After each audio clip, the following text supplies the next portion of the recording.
It's not just about bad movies anymore, John. It's about a fundamental shift in how audiences consume and connect with these stories. When you've got over 3,500 minutes of content in just 2 years, compared to 3,000 in the previous 12, that's not just a lot. That's an onslaught. Welcome to Culture Compass, the podcast that navigates the ever-shifting currents of pop culture. I'm John, your co-host. And I'm Howard. Today we're tackling a question that's been buzzing louder than a vibranium shield in recent years. A question that touches the very heart of blockbuster cinema. Superhero fatigue. Are we finally tired of Marvel? From record-breaking highs that reshaped Hollywood to recent struggles that have sparked widespread debate, the Marvel Cinematic Universe has been a dominant force. But are the cracks starting to show?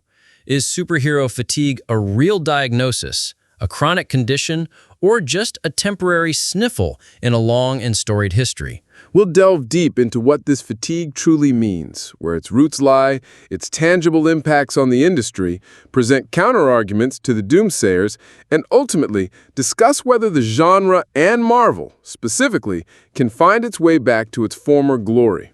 It's a complex narrative, and we're here to unpack it. Howard, let's start by laying the groundwork. When we talk about superhero fatigue, what exactly are we defining? Is it just disliking a few bad movies, or is it something more systemic? It's more systemic. At its core, superhero fatigue refers to a declining interest in superhero movies and TV shows. This isn't just a casual dip. It's a phenomenon driven by overexposure, repetitive storytelling, and a perceived lack of innovation.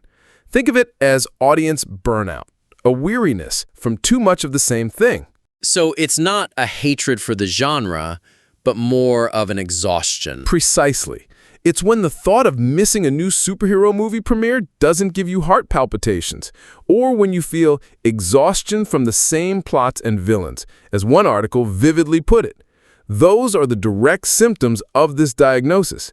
This implies there was once significant excitement and energy from the audience, which is now diminished, often marked by lower audience and critic scores, signifying a shift from enthusiasm to indifference or even aversion. That's a crucial distinction. It suggests a profound psychological shift in how audiences engage.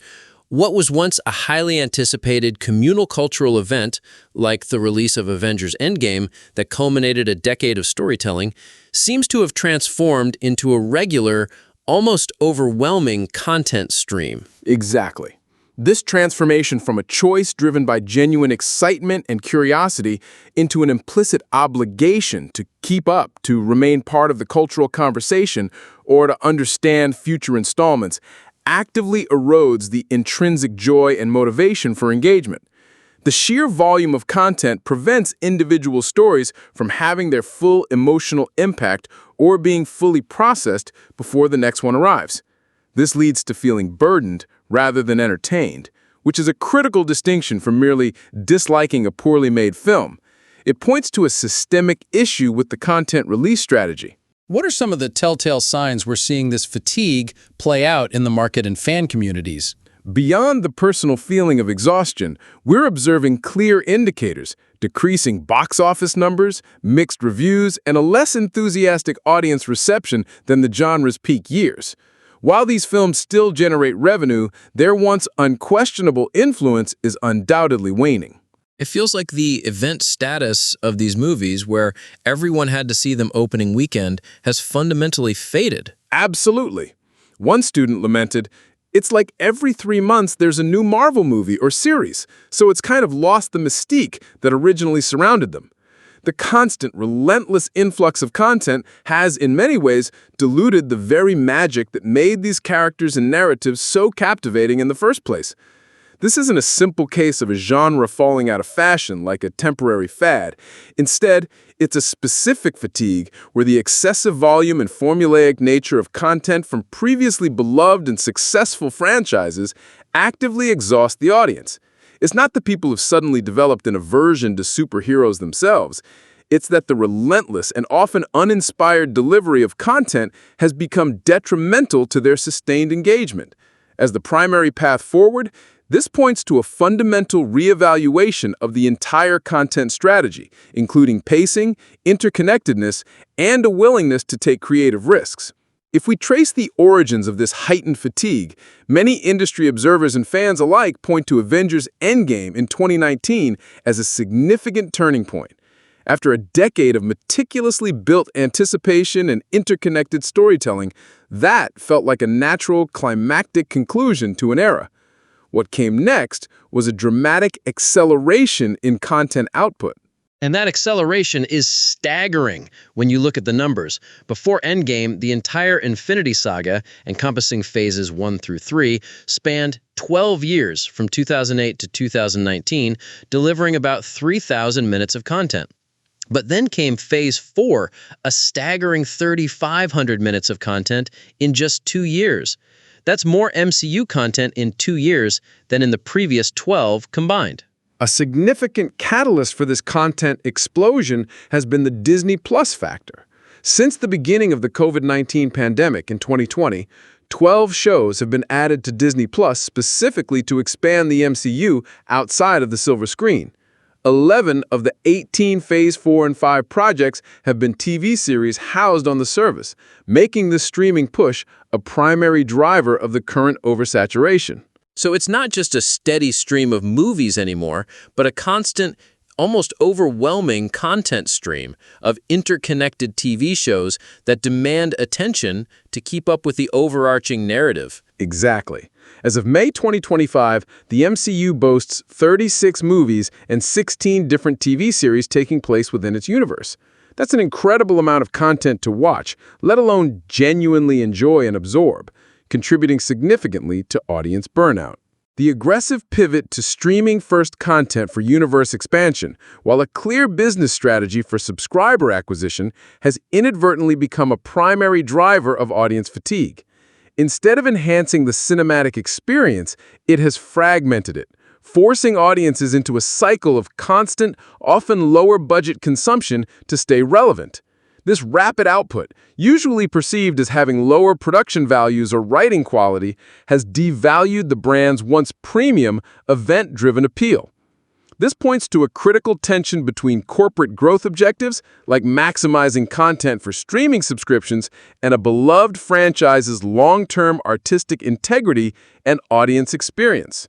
The magic of Marvel was built on carefully crafted, high-stakes cinematic events.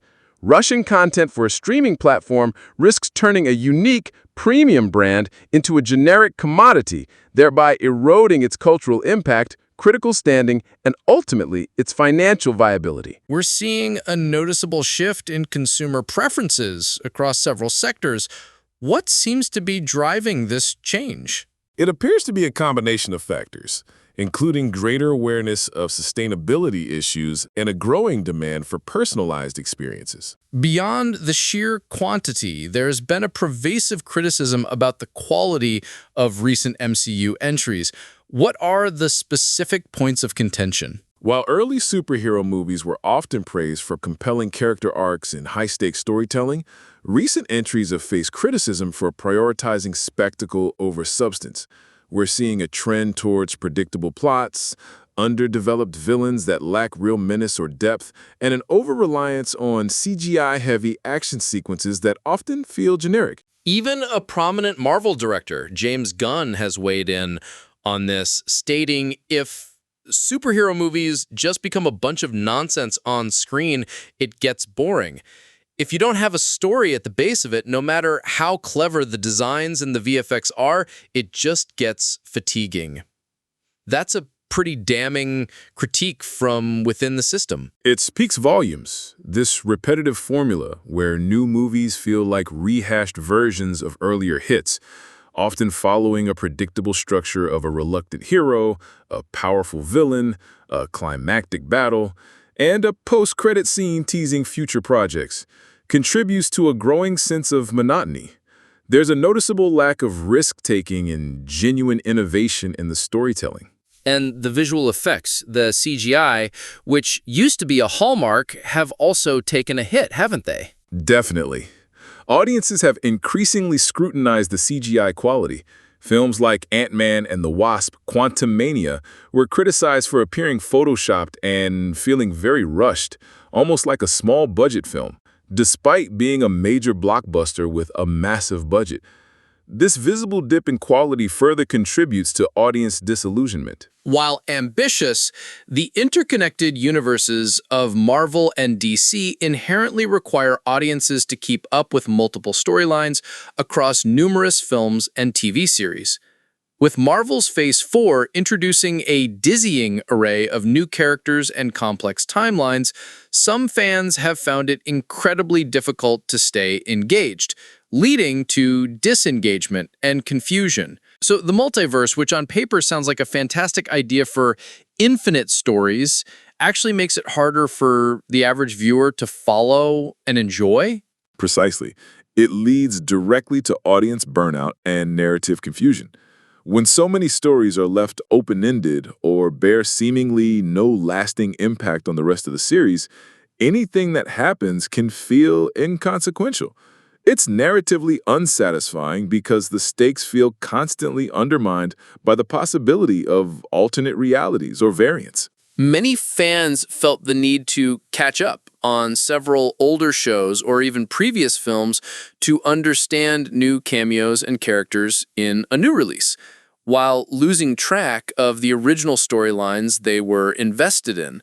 This homework aspect, this prerequisite viewing, is a fatal flaw for casual viewers who want to enjoy a movie without extensive preparation. The MCU's sheer volume and intricate interconnectedness, particularly with the introduction of the multiverse, transform passive entertainment consumption into an active, burdensome task.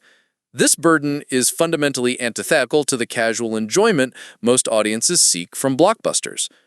Furthermore, if the multiverse implies infinite possibilities and variants, the narrative stakes for any single character or timeline are severely diminished. If a variant or a significant event can undo a character's death, the audience's emotional investment and belief in the consequence erode. This isn't merely about complex plots, but a fundamental breakdown of narrative impact and emotional resonance. The continuous need to play catch-up and the perception that events might not truly matter create a disincentive to engage deeply, as the perceived payoff for the effort is narratively unsatisfying and emotionally unfulfilling. So how does this fatigue translate into concrete numbers? Are we seeing a measurable impact at the box office, which often Hollywood's ultimate arbiter of success? Absolutely. While superhero films collectively still generate revenue, their influence is undeniably waning, evidenced by decreasing box office numbers compared to their peak years. The era of guaranteed billion-dollar hits is fading. Let's look at some recent stark examples.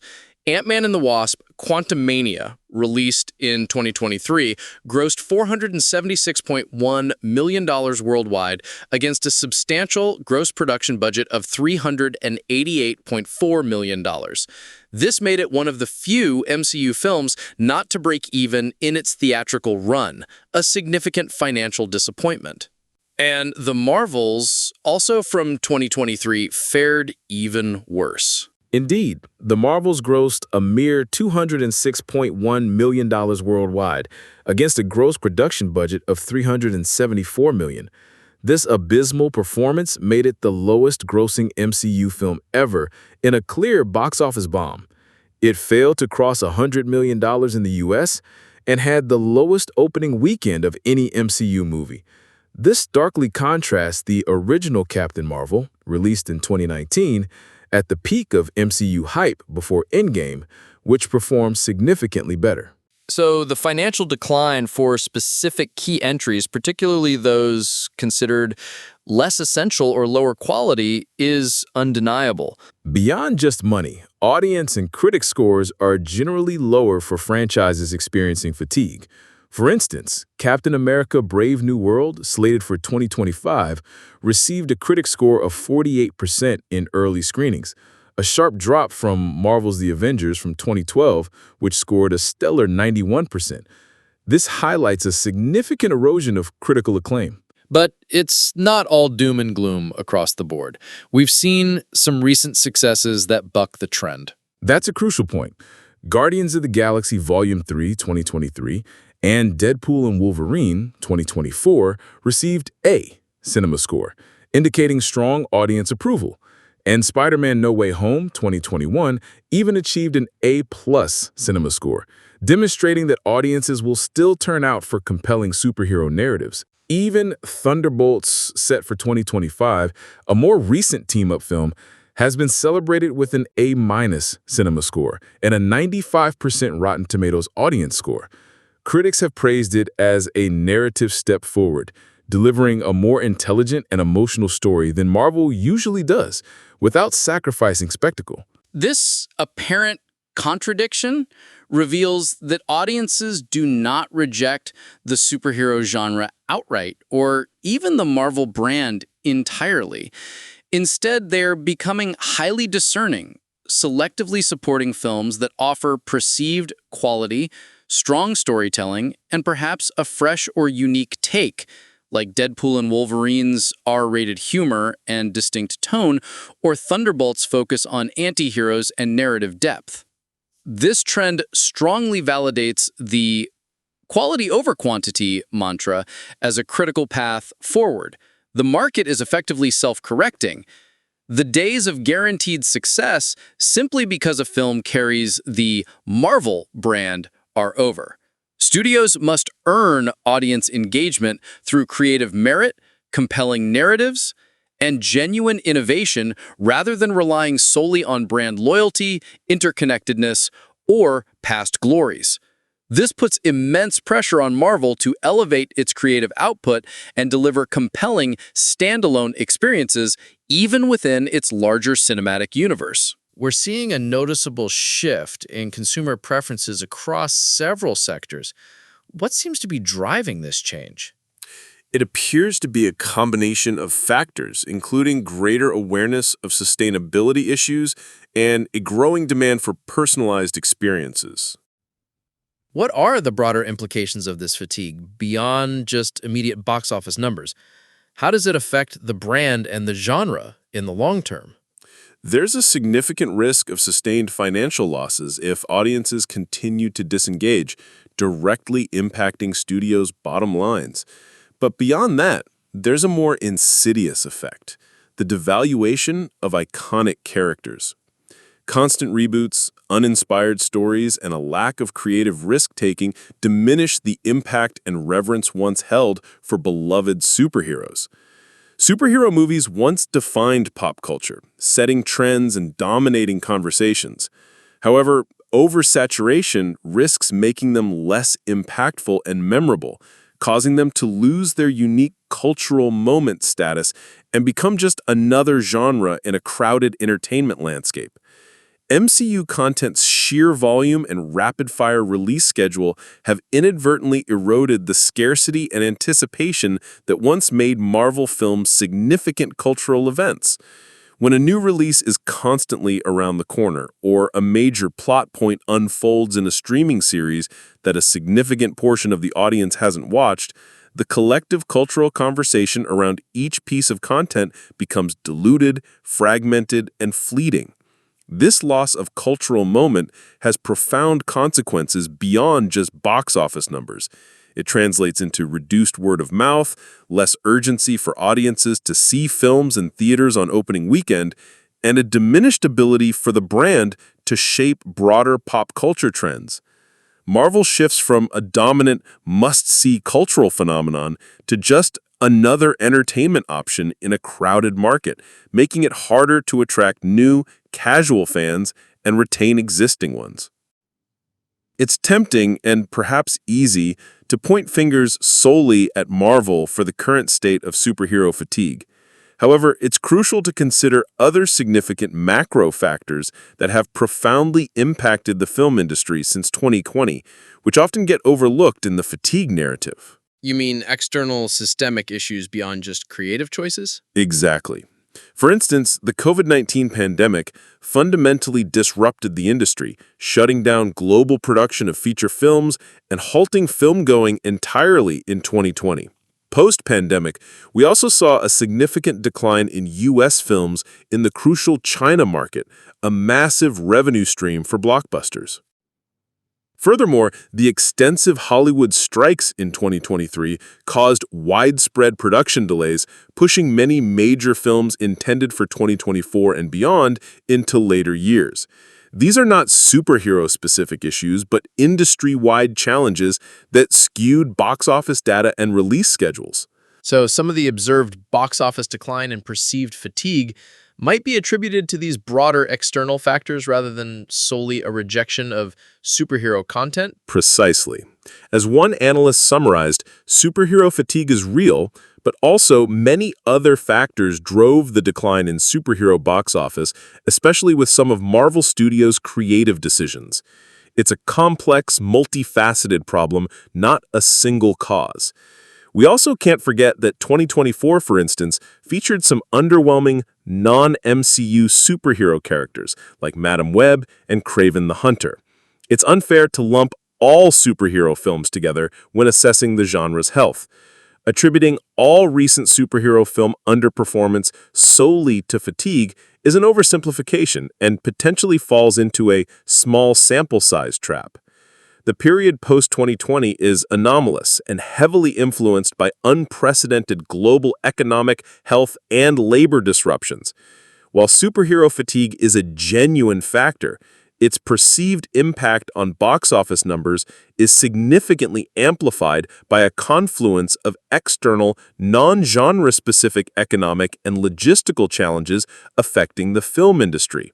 This means the cure for the genre's woes isn't solely about internal creative shifts within superhero narratives.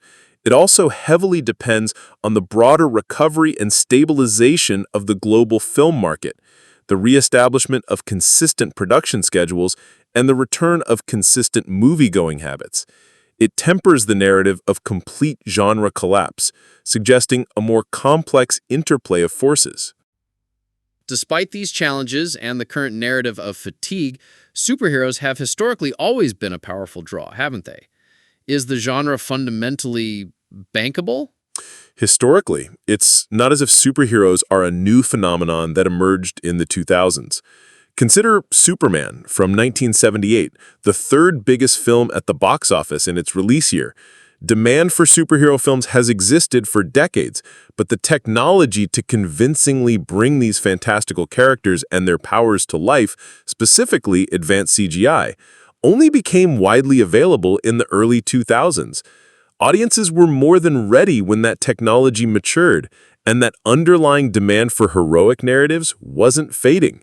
So the genre itself isn't inherently flawed or over, but how it's been executed recently is the issue. That's the key distinction. Superheroes continued to be a bankable genre at the box office, although the 2018 to 2019 timeframe represented an unprecedented peak they won't easily reach. The genre is far from extinct. It needs to adapt and evolve. Historical parallels, genre fatigue in Hollywood. This isn't Hollywood's first time grappling with genre fatigue. The Western genre, for instance, was a dominating force in the 1960s, a staple of cinema, but eventually faded away due to oversaturation and a reliance on repetitive formulas. Audiences grew tired of seeing the same tropes played out repeatedly. Are there other successful franchises that eventually ran out of steam due to similar issues? Certainly. Ghostbusters is a prime example. Despite its success, later entries struggled significantly to grow an audience beyond its core nostalgic fanbase, running dry of fun or engaging new ideas. Its failure to find success outside of people who'd been fans most of their lives indicates a classic case of franchise fatigue. Are You Living Today, also known as Memedoll, also saw a similar struggle. After a few successful seasons, the audience for movies in that franchise waned as newer movies became less appealing. Even highly successful franchises like Star Wars, with The Rise of Skywalker 2019, showed clear signs of being rushed, underdeveloped, and inconsistent, despite Lucasfilm being aware of oversaturation after The Last Jedi. What we see with Marvel is a pattern, not an isolated incident. It's a recurring pattern where studios find a successful recipe, then become overly reliant on that same model, which inevitably leads to repetitive stories and formulaic plots. Many other franchises across Hollywood are guilty of the same behavior, demonstrating that this isn't unique to superheroes. It's a consequence of unchecked expansion. Recent success stories, revisiting, but we touched on Deadpool and Wolverine and Guardians of the Galaxy Volume 3 doing well. What specifically makes them different or allows them to buck the trend? Deadpool and Wolverine is projected to achieve the highest box office opening of the year, signaling that the enduring appeal is very much there when the content is fresh, unique, and executed well. Its R-rated humor and meta-commentary offer a distinct flavor within the superhero landscape. Thunderbolts, a more recent team-up film, has also been a pleasant surprise, praised for its narrative step forward. Critics acclaimed it for telling a more intelligent and a more emotional story than Marvel usually does without giving up on spectacle. It felt like a natural progression of characters, not just a thinly veiled setup for future projects, which is a key distinction. Audiences are still willing to show up and enthusiastically embrace quality and innovation within the genre, even if it's from Marvel. Precisely. One source wisely noted that audiences don't know what they want until they see it. They cited Spider-Man Into the Spider-Verse as a prime example of unexpected innovation, playing with multiple animation styles and a fresh take on the character, being highly rewarded by audiences begging for the next installment. This highlights a critical distinction between the use of legacy characters and nostalgia. While initially popular, nostalgia farming has a diminishing return if not integrated meaningfully into the narrative. Spider-Man No Way Home succeeded because the returning characters had genuine arcs, serving the plot's emotional and thematic core. In contrast, pure fan service without substantive narrative purpose, as seen in The Flash, leads to audience dissatisfaction and reinforces the feeling of repetitive, uninspired content that lacks genuine stakes. This is a crucial lesson for studios. Nostalgia is a powerful marketing tool, but a double-edged sword. Over-reliance on it without genuine narrative depth, character development, or a fresh perspective leads to a perception of creative bankruptcy and further fuels audience fatigue. The success of future superhero content will depend on how they leverage existing intellectual property and past characters, ensuring they serve the story rather than just eliciting a fleeting cheer. We're seeing a noticeable shift in consumer preferences across several sectors. What seems to be driving this change? It appears to be a combination of factors, including greater awareness of sustainability issues and a growing demand for personalized experiences. Absolutely. It's a crucial and positive strategic shift. These delays could provide much-needed breathing room between releases, directly addressing the audience fatigue concerns that have plagued recent Marvel projects. It allows for critical, creative realignment, ensuring these massive tentpole events are crafted with far more care and attention to detail. These delays, while potentially viewed negatively from a production or release schedule standpoint, represent a tacit admission from Marvel Studios that their previous rapid-fire, high-volume content strategy was unsustainable and directly contributed to audience fatigue.